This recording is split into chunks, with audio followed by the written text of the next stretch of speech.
Hi everyone, thanks for coming back for part 3. And I was just going to continue reading Isaiah 66 right after the nation is born in one day that it talks about. It goes on to say,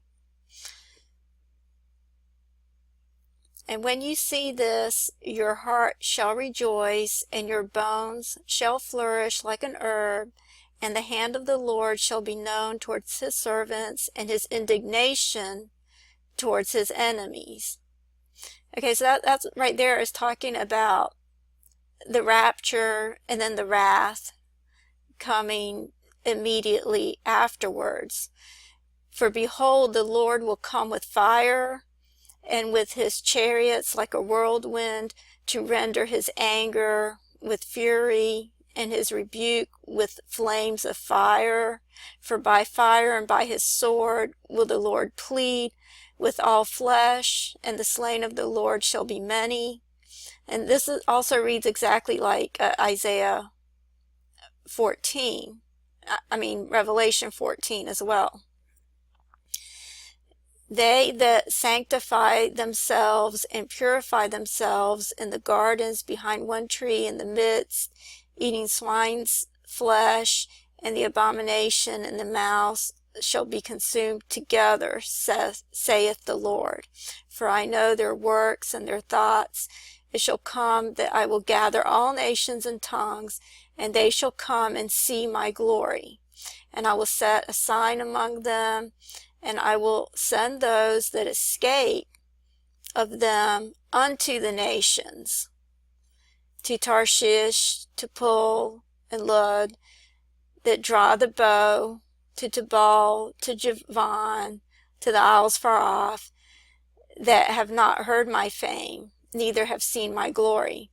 And they shall declare my glory among the Gentiles." So those who escape out of the nations are going to be declaring the glory of God among the Gentiles. "And they shall bring all your brethren for an offering unto the Lord out of all nations, upon horses and in chariots and in litters and upon mules and upon swift beasts, to my holy mountain Jerusalem." This is Mount Zion, saith the Lord, "as the children of Israel bring an offering in a clean vessel into the house of the Lord. And I will take of them for priests and for Levites, saith the Lord. For as the new heavens and the new earth, which I will make, shall remain before me, saith the Lord, so shall your seed and your name remain. And it shall come to pass that from one new moon to another, and from one Sabbath to another, shall all flesh come to worship before me, saith the Lord. And they shall go forth and look upon the carcasses of the men that have transgressed against me, for their worm shall not die, neither shall their fire be quenched, and they shall be an abhorring unto all flesh." So this is talking about the new heavens and the new earth, just like it talks about in the end of the book of Revelation. And then this, of course, is talking about the second death, where it says their worm shall not die, neither shall their fire be quenched, and they shall be an abhorring unto all flesh. So this reads exactly like a mini Bible, and this is a point where the holy nation is born. This is referring to the rapture, followed by God's wrath, the tribulation that ensues after that.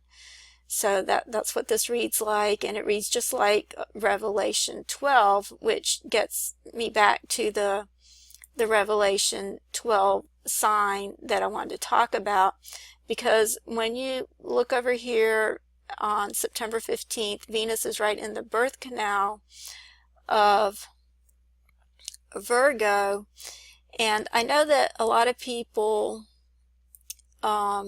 believe that the Revelation 12 sign is not going to occur until 2017, and what they've done is they've considered the entire constellation of Leo as being the crown of Virgo, and because these 3 planets are going to be in the constellation Leo, they total they total 12 stars altogether, which is being considered as the crown of Virgo. Well, one thing about that, aside from the fact that I don't believe this is referring to some time after the rapture, I believe Revelation 12 is referring to the rapture, but aside from that, I never really ascribed to that, because that would be a really huge crown. I mean, most people do not go around wearing a crown that's bigger than they are. I mean, even the bride of Christ, I don't think is going to have a crown that big. But what I want to submit to you is that the 12 stars that make up the crown of Virgo, I believe that they're always there, and there's people who have actually come up with 12 stars that make up the crown of Virgo. You see an illustration right here of a wreath of stars, actual stars that are 12 in number, that seem to form a wreath above Virgo's head, that are always there. Part of these are from the constellation Leo, from the tail Leo, and then part of them are from the constellation Virgo, and together they make a more reasonable sized crown. But when I was researching into this, I happened to come across the name of an astronomer named Professor Thorley, who has discovered 12 stars that seem to make up the crown of Virgo. And so I had put in Professor Thorley, I had put in images for Professor Thorley, and I came up with this image right here. I also came up with this article, because I clicked on the article, which is a very interesting article that talks about this sign occurring on October 3rd, 2016. It talks about the sign that I'm getting ready to show you, and then over here it's talking about something else occurring in the year 2018. But getting back to this year, to 2016, and to the crown that's on Virgo's head. Well, before that, before I get into what's showing in the signs of the heaven, I wanted to point this out, that I happened to notice this star right here that's a part of this grouping of stars that seems to make up the crown in Virgo's head. And this star, I did a little research on it, and I'll just show you what I came up with.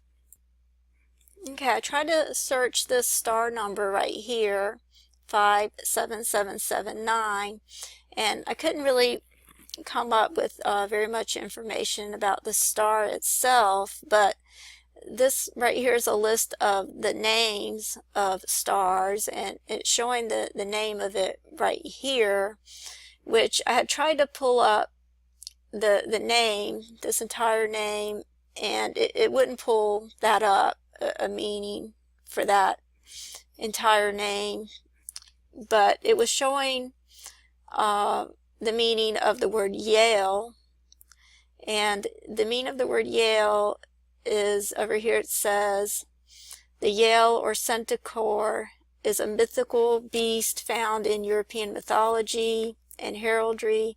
Most descriptions make it an antelope or a goat-like four-legged creature with large horns that can swivel in any direction. The name might be derived from Hebrew, this word meaning ibex. And then when you look up ibex, you see that it means goats or wild goats.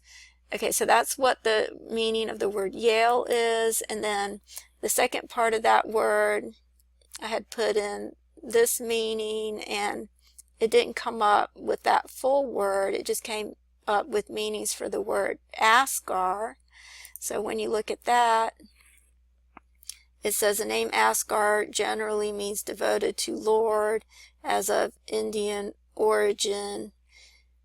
Name Asgar is masculine or boy name. Person with the name Asgar are mainly Muslim by religion. The name Asgar belongs to... Okay, so it basically means devoted to the Lord in the Muslim religion. So, and then the first part of that word means goat. So, I mean, I'm not sure, what can be determined from that, but this is the year 5777, which will begin on the Feast of Trumpets. And then, of course, 9 is the number for judgment. And so, and that's a number that's coming up in this image of the crown of 12 stars that are always there, that seem to make up the crown of Virgo, that were discovered by an astronomer named Professor Thorley. When you pull up images, that's what it comes up with. And then when I clicked on the article that came with that image, this is a very interesting article that talks about all of this, and talks about something very important, which is the fact that the wine harvest also occurs during this time as well. And over here in the book of Revelation 14:18, where it says, and another angel came out of the altar, the angel who had authority over fire, and he called with a loud voice to the one who had the sharp sickle, put in your sickle and gather the clusters from the vine of the earth, for its grapes are ripe. So the angel swung his sickle across the earth and gathered the grape harvest of the earth and threw it into the winepress of the wrath of God.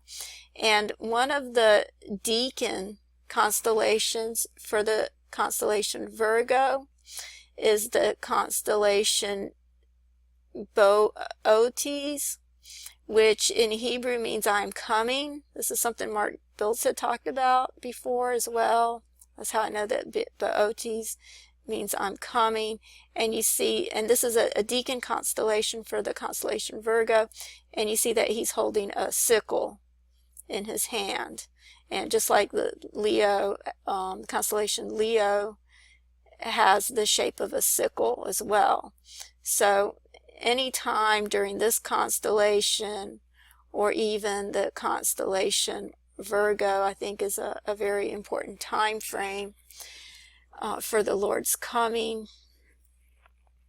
And if ye fast forward this to the actual date of Feast of Trumpets, according to the Jewish calendar, here it's on October 3rd. That's the beginning of the year 577. It's on October 5777. It's on October 3rd.